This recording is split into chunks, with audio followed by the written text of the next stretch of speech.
আল্লাহ পাক রব্বুল আলামিন আমাদের দিক নির্দেশনার জন্য, আমাদেরকে সঠিক ইসলামটাকে বুঝাবার জন্য, সঠিক আমল শিক্ষা দেওয়ার জন্য একজন নবী পৃথিবীর জমিনে আমাদেরকে আল্লাহ দান করেছেন, যিনি সমস্ত নবীদের নবী, যিনি কুল কায়নাতের নবী, যিনি ফেরেশতাদের নবী, 18,000 মাখলুকাতের নবী। এমন একজন শ্রেষ্ঠ নবী আল্লাহ পাক আমাদেরকে দান করেছেন এবং আমাদেরকে সেই নবীর উম্মত বানিয়েছেন। আল্লাহ কোরআনুল কারীমের মধ্যে বলেছেন, আকিমুস সালাতা ওয়া আতুজ যাকাত, তোমরা নামাজ কায়েম করো, যাকাত দাও। নামাজ কিভাবে পড়া লাগবে, রুকু কয়টা দিতে হবে, সিজদা কয়টা দিতে হবে আল্লাহ বলে নাই। আল্লাহর হাবিবের মাধ্যমে আমার আল্লাহ সিস্টেমগুলা উম্মতদেরকে জানিয়ে দিলেন যে তোমরা এইভাবে নামাজ পড়ো, এইভাবে রুকু দাও, এইভাবে সিজদা দাও। আমার প্যারা নবী, দো জাহানের বাদশা নবী উম্মতদেরকে শিক্ষা দিয়েছেন। আল্লাহ হুকুম করেছেন, আল্লাহ ফরজ করেছেন, কিন্তু শিক্ষা দিয়েছেন আমার আপনার নবী, প্যারা নবী, দো জাহানের বাদশা নবী। বলেন মারহাবা। তো এমন নবী পেয়ে আমরা খুশি না রাজা? তো আওয়াজ তো একটু করা লাগবে নাকি আমি একলাই কথা কব? আপনারা একটু কইেন মাঝে মাঝে নাকি তা? আচ্ছা, তো নবী যেমন শ্রেষ্ঠ, নবীজির আদর্শ শ্রেষ্ঠ, নবীজির কর্ম শ্রেষ্ঠ। এই জন্য আল্লাহ বলেন, ইন্নাকা লাআলা খুলুকিন আযীম।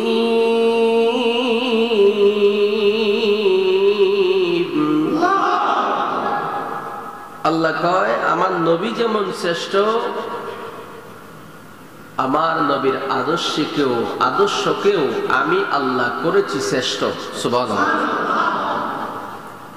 নবীর আদর্শ এত সুন্দর, ওই নবীর উম্মত হিসাবে নবীকে ফলো করা, নবীকে অনুসরণ করা আল্লাহ পাক আমাদের জন্য ফরজ করে দিয়েছেন। নবীজির জিন্দেগি কেমন ছিল? যেই নবী জীবনে একটা মিথ্যা কথা বলে নাই, আমার নবী জীবনে একটা মিথ্যা কথা বলে নাই। যেই নবী জীবনে মানুষের মনে দুঃখ দেয় নাই, কষ্ট দেয় নাই, ব্যভিচার করে নাই, জুলুম করে নাই, অত্যাচার করে নাই, ওই নবীর উম্মত হিসাবে আমাদের করণীয় রসুলকে ফলো করা, রসুলুল্লাহর আদর্শ ধারণ করা। পৃথিবীর জমিনে যত নবী রসুল আসুক না কেন, যত অলি গাউস কুতুব আসুক না কেন, সমস্ত ব্যক্তির চাইতে আমার নূর নবীর আদর্শ আমার আল্লাহ শ্রেষ্ঠ আদর্শ করেছেন। সুবহানাল্লাহ। ওই প্যারা নবী, দো জাহানের বাদশা নবী, মায়ার নবীর আদর্শ কত সুন্দর। আমার নবী জগতের মানুষদেরকে শিক্ষা দিলেন। আমার নবী নিজের সংসার পরিচালনা করেছেন, আবার রাষ্ট্রের কাজও সমাধান করেছেন। আমার নবী ধর্মের শিক্ষাও মানুষকে দিয়েছেন। কিভাবে হাট বাজার করা লাগবে সেটাও নবী শিক্ষা দিলেন। কিভাবে পরিবার পরিজন চালাইতে হবে নবী সেটাও শিক্ষা দিলেন।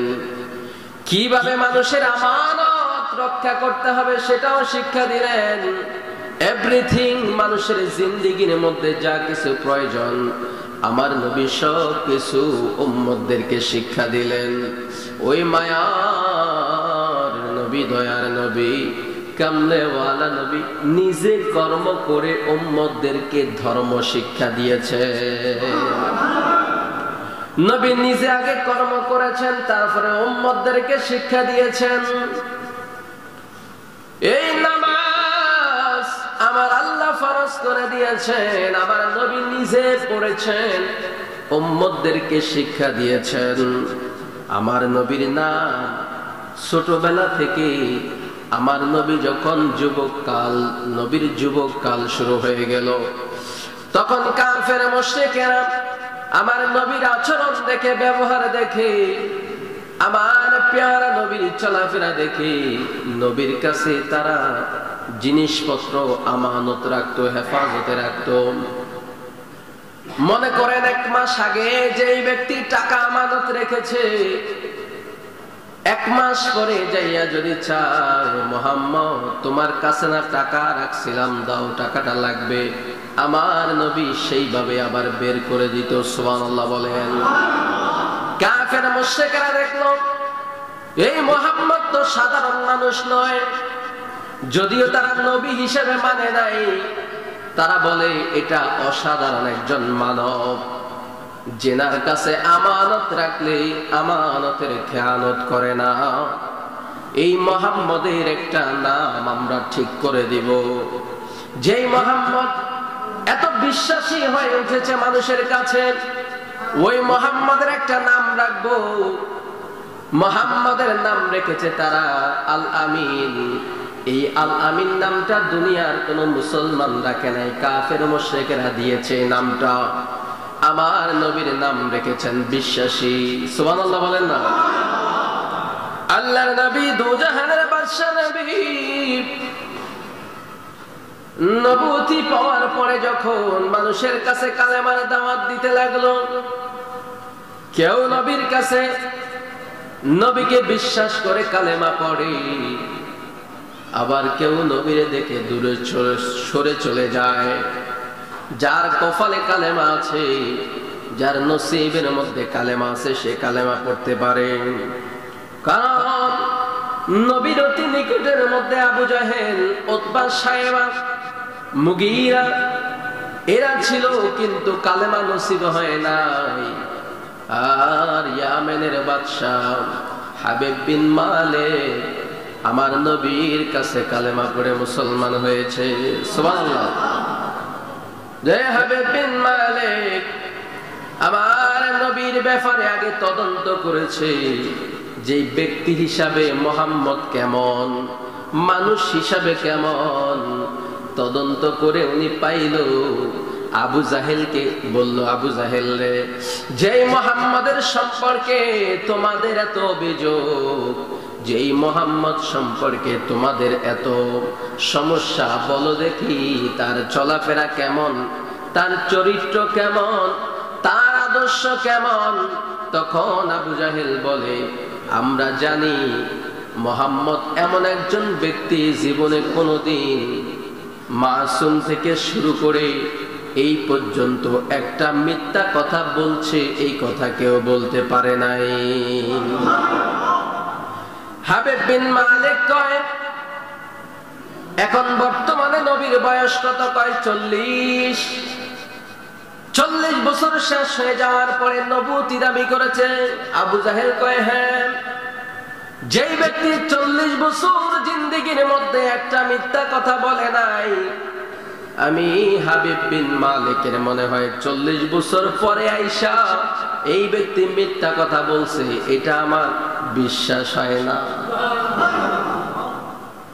40 বছর যেই ব্যক্তি একটা মিথ্যা কথা কয় নাই, ওই নবী 40 বছর পরে আইসা মিথ্যা কথা বলছে, কেমনে তোমরা বিশ্বাস করো, কেমনে মানো? হাবিব বিন মালিকের কপাল খুলে গেল, কিন্তু আবু জাহেলের কপাল খুলল না। অনেক মহিলা সাহাবী হয়ে যাচ্ছে, নবীর কাছে কালেমা পড়ে। অনেক বৃদ্ধ মানুষ কালেমা পড়ে, নবীর কাছে সাহাবী হয়ে যাচ্ছে। আবু বকর সিদ্দিক রাদিয়াল্লাহু তাআলা শুধু সাহাবী হয় নাই, বয়স্ক লোকদের মধ্যে সর্বপ্রথম কালেমা পড়েছে। শুধু তাই নয়, উনি ওনার কন্যা সন্তান আমার নবীর কাছে শাদী মোবারক দিয়েছেন। আম্মা জান আয়েশা রাদিয়াল্লাহু তাআলা আনহার বাবার নাম হলো আবু বকর সিদ্দিক রাদিয়াল্লাহু তাআলা আনহু। আবু বকর সিদ্দিক রাদিয়াল্লাহু তাআলা আনহু, ইনি হলেন আম্মা জান আয়েশা রাদিয়াল্লাহু তাআলা আনহার পিতা। একদিন আবু বকর সিদ্দিক রাদিয়াল্লাহু তাআলা আনহু মেয়েকে দেখতে যাবেন। মেয়েকে দেখতে যাবেন কার বাড়িতে? রাসূলুল্লাহর বাড়িতে। রাসূলুল্লাহকে ওনার মেয়ের জামাই, ইনি হলেন শ্বশুর। শ্বশুর জামাইকে জামাই ডাকবে, এটাই তো স্বাভাবিক। জামাই শ্বশুরকে বাবা ডাকবে, এটাই তো স্বাভাবিক। কিন্তু জীবনে কোনোদিন রাসূলুল্লাহকে জামাই বলে সম্বোধন করে নাই। রাসূলুল্লাহ জীবনে কোনোদিন আবু বকর সিদ্দিককে বাবা বলে সম্বোধন করতে আবু বকর দেয় নাই। কারণ আবু বকর সিদ্দিক যখনই রাসূলের সামনে গিয়েছেন ইয়া রাসূলুল্লাহ বলে সম্বোধন করেছেন। মেয়েকে দেখতে গেলে কিছু নিয়ে যাননি। জামাইয়ের বাড়িতে যাওয়ার সময় আপনারা কিছু নেন? অনেকে কাঁঠালের সিজন হলে কাঁঠাল নেয়, আম নেয়, বিভিন্ন জিনিস নেয়। এটা হলো মনের খুশি। কিন্তু আমাদের দেশে রীতি করে ফেলছে এক ধরনের মানুষ, যে আম কাঁঠালের দিন যদি মেয়ের বাড়িতে কিছু না নিয়ে যান, আপনার বেআইন আছে না, বেআইন বিভিন্ন মানুষ মেয়েকে বিভিন্ন ভাবে খোঁচা মারতে থাকে, আসেনি? এগুলো সম্পূর্ণ ইসলামে না যায়। আবার কোরবানির সময় কিছু কিছু এলাকায় আছে নতুন জামাইয়ের বাড়িতে খাসি দিতে হবে, কোরবানির পশু দিতে হবে, মানে কোরবানি দেওয়ার জন্য জামাইকে কিনে দিতে হবে। তো এরকম এগুলা হলো জোরপূর্বক নেওয়া। আরেকটা হলো আপনি মন চাইছে, আপনার গাছে ফল ধরছে, মেয়ের বাড়িতে নিয়ে গেছেন বা বাজার থেকে কিনে নিয়ে গেছেন। তো আবু বকর সিদ্দিক মনে মনে ভাবলো আমি একটু আমার মেয়ের সাথে দেখা করে আসি। আম্মা জানা আয়েশা রাদিয়াল্লাহু তাআলা আনহা হুজরা মুবারকের সামনে যাইয়া হযরতে আবু বকর সিদ্দিক রাদিয়াল্লাহু তাআলা দরজার মধ্যে টোকা মারলেন আর সালাম দিলেন। এমন সময় আম্মা জানা আয়েশা রাদিয়াল্লাহু তাআলা আনহা দরজাটা যখন খুলে দিল, হযরতে আবু বকর সিদ্দিক রাদিয়াল্লাহু তাআলা আনহু এবার ঘরের মধ্যে প্রবেশ করে দেখলেন আমার প্যারা নবী বসা। নবীকে সালাম জানাইলেন আর ওনার মেয়ে আম্মা জান আয়েশা রাদিয়াল্লাহু তাআলা আনহার হাতের মধ্যে কিছু খেজুর দিলেন, মানে মেয়ের জন্য খেজুর নিয়ে গেছে উনি। এবার খেজুর গুলা যখন হাতের মধ্যে দিল, আমার প্যারা নবীর মনের মধ্যে তখন চলে আসছে আমারও তো কন্যা আছে, নাম হইল ফাতেমা। আমার ফাতেমা না জানি কি আছে, কেমন অবস্থায় আছে। আমার স্ত্রী আয়েশার বাবা আবু বকর সিদ্দিক তো খেজুর নিয়ে আসছে, আমারও তো মন চায় মেয়ের বাড়িতে খেজুর নিয়ে যাইতে। আমার নবীও মেয়ের বাড়ির মধ্যে খেজুর নিয়ে যাবে, কিন্তু খেজুর পাবে কোথায়? এবার মেয়ের বাড়িতে আগে খোঁজ নেওয়ার জন্য গেল, গিয়ে দেখলো আম্মা জান মা ফাতেমা তো জোহরা রাদিয়াল্লাহু তাআলা আনহার মুখটা মলিন হয়ে আছে, ইমাম হাসান হুসাইনের মুখটা মলিন হয়ে আছে। এবার আল্লাহর প্যারা নবী দু জাহানের বাদশা বলে, ও ফাতেমা, আমি নবীকে কিছু বলার আগে আমি নবী জানি তোমার মুখটা মলিন কেন। আমি বুঝতে পেরেছি তোমার ঘরের মধ্যে খাওয়ার কোনো কিছু নাই। চিন্তা করে দেখেন তো, আপনার ঘরের মধ্যে চাউল আছে, ডাউল আছে, ফ্রিজের মধ্যে গোস্ত আছে, ফ্রিজের মধ্যে দামি দামি মাছ আছে, কত সুন্দর বিছানা, কত সুন্দর বিছানার চাদর। যেই ফাতেমা জান্নাতের সমস্ত রমণীদের সর্দারিনী, ইনার ঘরের মধ্যে খাওয়ার কোনো কিছু নাই। ইনারা শিক্ষা দিলেন উম্মতকে, শিক্ষা দিলেন জগতের মানুষকে। এত অভাব অনটন থাকার পরেও, অসুবিধায় থাকার পরেও মাওলার শুকরিয়া আদায় করতে যেন বান্দা না ভুলে। এবার দেখেন আমার নবী কয় একটু অপেক্ষা করো। নবী একটু কাজের সন্ধানে বের হয়ে গেল। এবার এক ইহুদি খেজুরের বাগানের মধ্যে নবী চাকরি পেল। এই চাকরি করার ডিউটি নবী পেল। নবী 40 বালতি পানি তোলার আদেশ পেল। কুফের ভিতর থেকে পানি তুলে খেজুরের চারার মধ্যে দিতে হবে। আল্লাহ রাসূলের হাতের মধ্যে একটা বালতি ধরায় দিল। এই 40 বালতি পানির বিনিময়ে নবীরে খেজুর দিবে। খেজুরটা নবী নিয়া ফাতেমারে দিব। সুবহানাল্লাহ।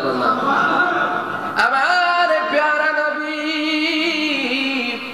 এই বালতি হাতের মধ্যে লইয়া যখন পানি তুলতেছে, তুলতে তুলতে এবার 39 নাম্বার বালতি তোলার পরে বালতিটা রশিটা ছিঁড়ে কুফের নিচে বালতি পড়ে গেছে।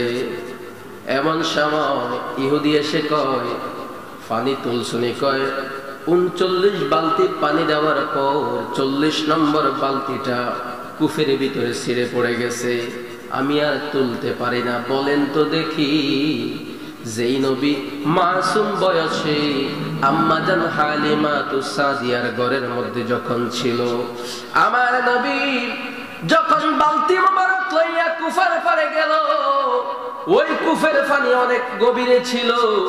কুফার পানিটা আস্তে আস্তে উপরে তুলে আসছে। এটা মাসুম বয়সের কথা। আর এই নবী যদি চাইতো কুফের নিচ থেকে বালতিটারে তুলে আনতে পারতো কিনা? এই জন্যই তো বলে শরীয়ত। এটাকে কি বলে? শরীয়ত।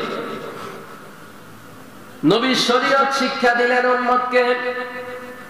আল্লাহর নবী দু জাহানের বাদশা কয় বালতি নিচে পড়ে গেছে। এই ইহুদি বড় রাগী ব্যক্তি ছিল। ইহুদি আমার নবীর গালের মধ্যে একটা থাপ্পড় মেরে দিছে। নাউজুবিল্লাহ কর। আমার নবী থাপ্পড়টা খাইয়া নবীর চেহারা মোবারক লাল হয়ে গেছে। নবীর চেহারা মোবারক লাল হয়ে গেছে, রক্তের মতো হয়ে গেছে। কারণ আমার নবীর চেহারা মোবারক এত সুন্দর, আকাশের চাঁদের চাইতে আমার প্যারা নবীর চেহারা মোবারক সুন্দর ছিল। এই নবীর গালের মধ্যে যখন থাপ্পড় মেরেছে, যেই নবীর শরীরের মধ্যে জীবনে কোনো মুসা বসে নাই, মাছি বসে নাই, যেই নবীর শরীরের মধ্যে কোনদিন কোনো পোকা মাকড় স্পর্শ করে নাই, ওই প্যারা নবী দোজাহানের বাদশা থাপ্পড় খাওয়ার পরে ইহুদিরে রাইকা বলে, ইহুদিরে আজকের খুতবার আলোচনা হলো নবীর আদর্শ, মনে রাখতে হবে, আমরা সেই দিকে যাচ্ছি। ইহুদির হাতটা টেনে ধরে বলতেছি, ইহুদিরে আপনি তো আমার গালের মধ্যে থাপ্পড় মেরেছেন, আমি যদি ব্যথা পাইছি না পাইছি সেটা কথা নয়, আপনার হাতের মধ্যে কোন রকম আঘাত পাইছেন কিনা আমি জানতে চাই। আর আমরা হইলে কি করব? একটা ঘুষি মারলে 10টা মারার চেষ্টা করব। তেমনি ভাবে আমার মায়ার নবী যখন ইহুদির হাতটারে মুইসা দিল, ইহুদি কয়, কি রে, কোন ব্যক্তির গালের মধ্যে আমি থাপ্পড় মেরেছি? মানুষের হেদায়েত কেমনে হয় দেখেন, আর নবীর আদর্শ কেমন, আর উম্মতের আদর্শ কেমন হওয়া উচিত। এবার ইহুদি মনের মধ্যে কষ্ট পাইল, নবী এই দিক দিয়ে বিদায় নিয়ে চলে গেল। আমার প্যারা নবী হুজরা মোবারকের মধ্যে যখন গেল, এমন সময় ওই ইহুদি তার বাড়ির মধ্যে যাইয়া তার মাকে ডেকে বলে, আম্মা জান, আমি আপনার কাছে শুনেছি আপনি একজন নবীর কাছে কালেমা পড়ে মুসলমান হয়েছেন। মা বলে, ঠিকই শুনেছ, আমি কালেমা পড়েছি, মুহাম্মাদুর রাসূলুল্লাহ সাল্লাল্লাহু আলাইহি ওয়াসাল্লামের কাছে কালেমা পড়ে আমি ইসলাম ধর্ম গ্রহণ করেছি। এত মধুর ইসলাম, এত সুন্দর নবীর চেহারা, এত সুন্দর নবীর চরিত্র। এবার ইহুদি ডাক দিয়া কয়, আম্মা জান, ওই ব্যক্তি দেখতে কেমন? এমন কিনা? কয় হ্যাঁ। আদর্শ এমন কিনা? কয় হ্যাঁ। কয় মা, জীবনে বড় ভুল করে ফেলেছি, এমন ব্যক্তির সাথে তো আমার দেখা হয়েছে, কিন্তু আমি তো খারাপ ব্যবহার করে ফেলেছি। আমি ওই নবীর গালের মধ্যে থাপ্পড় মেরে দিয়েছি। মা কি করব বুঝতে পারতেছি না। এবার ওই লোকটা পাগলের মতো হয়ে গেল। ঘরের ভিতরের মধ্যে যাইয়া দাঁড়ালো একটা অস্ত্র নিয়া, যে হাত দিয়া নবীর গালের মধ্যে থাপ্পড় মেরেছে ওই হাতটারে একটা আঘাত করে হাতটারে দ্বিখণ্ডিত করে ফেলেছে। কার গায়ে মারছে? ওনার বিবেকের মধ্যে প্রশ্ন। হাতটা কাটা হাতটারে হাতের মধ্যে লইয়া অন্য হাতের মধ্যে লইয়া এবার নবীর দরবারের উদ্দেশ্যে রওনা দিল। পথের মধ্যে মানুষ জিজ্ঞেস করে, তোমার হাতটা কাটা কেন? কয় এটা হচ্ছে আমার কর্মের ফল। এটা কি? কর্মের ফল। কোথায় যাচ্ছ? কয় মায়ার নবীর কাছে যাচ্ছি। জানোনি নবী কোথায়? কিছু কিছু ব্যক্তি বলল, দেখলাম মায়ার নবী একটা চাদর মোড় দিয়া হুজরা মোবারকের দিকে যাচ্ছে, কারণ নবীর গালের মধ্যে তো লাল হয়ে রয়েছে। উম্মত যেন না দেখে নবী চাদর দিয়ে ঢাইকা আমার প্যারা নবী হুজরা মোবারকের দিকে গেল। ওই ইহুদি যায় দেখতেছে আমার প্যারা নবী সাহাবায়ে কেরামদেরকে নিয়ে বসে আছে, কিছু কিছু সাহাবী নবীর কাছে। আর ইহুদি রক্ত মাখা হাতটারে লইয়া দ্বিখণ্ডিত হাত লইয়া নবীর সামনে যাইয়া নবীর কদমের মধ্যে পড়ে চক্ষু দিয়া পানি ফেলতেছে আর নবীর কাছে ক্ষমা চাচ্ছে। ও মায়ার নবী, আপনি নবীরে আমি চিনতে পারি না, আমার বড় ভুল হয়ে গেছে গো নবী। ও নবী, আপনি যদি আমারে ক্ষমা না করেন আবার আমার তো উপায় নাই। এই দুনিয়াও শেষ, আখিরাতও শেষ। ও মায়ার নবী গো, আমারে কালেমা পড়া দেন, মুসলমান বানায়া দেন। আল্লাহর নবী কয়, আমি তোমারে কালেমা পড়াইয়া দিলাম, মুসলমান বানায়া দিলাম। আল্লাহর নবী কালেমা পড়াইছে, মুসলমান বানায়া দিছে। ওই ব্যক্তি নবীর কাছে কালেমা পড়ে যখন বাড়ির দিকে ফিরে যাবে, কাটা কাটা হাত লইয়া যখন ফিরে যাচ্ছে, মায়ার নবী পিছন দিক থেকে ডাক দিয়া কয়, ও সাহাবী, এতক্ষণ ছিল ইহুদি, এখন হয়ে গেছে নবীর সাহাবী। ঈমান বড় মূল্যবান সম্পদ। একবার যদি ঈমান চলে যায় ফিরে পাওয়া বড় কষ্ট। মানুষ কথায় কথায় বলে জীবন গেলে জীবন পাওয়া যায় না, বলে কিনা? কিন্তু আমি বলবো ব্যাখ্যাটা মানুষ ভুল বলে, কারণ জীবন গেলে জীবন পাওয়া যায়, ঈমান গেলে ঈমান পাওয়া যায় না। জীবন গেলে জীবন পাওয়া যায়। দুনিয়ার জমিনে আপনি ইন্তেকাল করেছেন, আপনাকে মাটি দিয়ে চলে আসছে, কবরস্থ করে চলে আসছে। কবরে গেলে আপনার দেহের মধ্যে আবার রূহ দেওয়া হবে, আবার আপনাকে জীবিত করা হবে। তাহলে জীবন যাওয়ার পরে আবার জীবন পাইছেন নি। এবার কয়, তুমি কি আমি নবীর কাছে কালেমা পড়ছো? কয় হ্যাঁ। তুমি কি আমার সাহাবী হয়েছে? কয় হ্যাঁ। আগে ছিলা ইহুদি। কয়, ইহুদি থাকা অবস্থায় আমি নবীর সাথে বেয়াদবি করে নিজের হাত কেটে ফেলেছো, এখন আমার সাহাবী হয়ে এক কাটা হাত নিয়ে যদি আমার দরবার থেকে ফিরে যাও, তাহলে আর কেমনে হলো? কাটা হাত নিয়ে তো আমার দরবার থেকে যাওয়া যাবে না। তোমার হাতটা দাও না আমার কাছে। আল্লাহ রসুল নূরানি জবান মোবারক থেকে একটু থুতু মোবারক নিলেন। এখন তো ডাক্তাররা সার্জারি করার পরে সেলাই করে, সেলাই করার পরে বিভিন্ন মলম মেডিসিন দিয়ে জায়গাটা মালিশ করে যেন জোড়া লেগে যায়। আর সেলাই না করলে তো সম্ভবই না। সুপার গ্লু যত দামি আটাই লাগান না হাতের মধ্যে, এটা জোড়া লাগবে? রাসূলুল্লাহ থুতু মোবারকের এত বরকত, থুতু মোবারক হাতের মধ্যে মালিশ করে আগের জায়গায় যেখানে হাত ছিল সেখানে লাগাই দিছে। ওই লোকটারে বলছে, এবার হাতটা লাড়া দাও। লাড়া দিচ্ছে। ঠিক আছে? কয় ঠিক আছে। ইয়া রাসূলুল্লাহ, আগের চাইতে আরো কোটি কোটি গুণ বেশি শক্তি পাচ্ছি হাতের মধ্যে। বলছে, তোমার হাত যে কাটছিল এমন কোন চিহ্ন আছে? তাকায় দেখছে নাই। কোন সেলাই দাগ আছে? নাই। জোড়া লাগাইছে কে? উসিলা আমার মায়ার নবীর থুতু মোবারক, উসিলা হলো নবীজির নবুয়ত, উসিলা হলো নবীজির কালেমা। তো এই নবীর আদর্শ এত সুন্দর, শিলাইবিহীন, হাতের মধ্যে কোনো দাগ নাই। আবু বকর সিদ্দিক রাদিয়াল্লাহু তাআলা আনহুর সাপে কামড় দিছিল। কিছুদিন আগে আমাদের দেশের মধ্যে আতঙ্ক, রাসেল ভাইফার, ঠিক নিও হুদা একটা মিছা কথা। একজন একটা পাইছে, এই 100-200 সাংবাদিক যে ভিডিও করছে, তো 100 চ্যানেলে এটা ছেড়ে দিছে। তো 100টা চ্যানেলে যদি ছাড়া হয়, মানুষ তো বলবে আসলে কত সত্য। গুজব। রাসেল ভাইফা এটা সাপ আছে, বিষাক্ত সাপ। এই সাপে কামড় দিলে মানুষটাকে সহজে বাঁচে না, এটাও সত্য।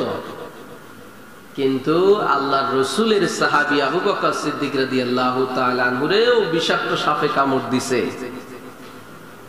তখন তো ওঝা ছিল না, সাপের বিষ নামাইতো আগে ওঝারা। তখন তো বাইদ্যা ছিল না, তখন তো আপনার এটা কি বলে অ্যান্টিভেনাম, যে ইনজেকশন, এটা ছিল না। তখন রাসূলুল্লাহ আবু বকর সিদ্দিক রাদিয়াল্লাহু তাআলা আনহু বিষটাকে কিভাবে নিরসন করেছেন? রাসূলুল্লাহর নূরানী জবানের থুতু মোবারক দিয়ে এটা লাগিয়ে দিছে, বিশ্বাস হয়ে গেছে। আবু বকর সিদ্দিক রাদিয়াল্লাহু তাআলা আনহু কোন যুদ্ধের ময়দানে শহীদ হয়েছেন বলতে পারবেন? উনি কি যুদ্ধের ময়দানে শহীদ হয়েছেন? না। উনি যে ইন্তেকাল করছে, উনি শহীদের মর্যাদা লাভ করছে। কিসের মর্যাদা? শহীদের মর্যাদা। বলবেন কিভাবে? ওনাকে তো কেউ হত্যা করে নাই। আল্লাহ রাসূলকে নিয়ে যখন গুহার ভিতরে অবস্থান করতেছিল, তখন যে সাপে কামড় দিয়েছিল, আল্লাহ রাসূলের থুতু দিয়ে বিষটা নিবারণ হয়ে গেছে। ওই বিষটা মৃত্যুর সময় যন্ত্রণা অনুভব করছিল। সুবহানাল্লাহ বলেন না? এটার বিনিময় হলো, এটা আমার আল্লাহর খেলা, এটার বিনিময় হলো যে এর বিনিময়ে আল্লাহ ওনাকে শহীদি দরজা দান করবে। তাই করেছেন, উনি শহীদি মর্যাদা লাভ করেছেন। তো ধারণ করে আমাদের পারিবারিক জিন্দেগি, রাষ্ট্রীয় জিন্দেগি, সামাজিক জিন্দেগি, আমাদের চলাফেরা, কথাবার্তার জিন্দেগিগুলা সেইভাবে পরিচালিত করতে পারি। আল্লাহ যেন তৌফিক দান করে, বলে আল্লাহুম্মা আমিন। ওয়া আখিরু দাওয়ানা আনিল হামদুলিল্লাহি রাব্বিল আলামিন। যারা পড়ে আসছেন কাবলাল জুমা সাইডাকাত সুন্নাত আদায় করেন।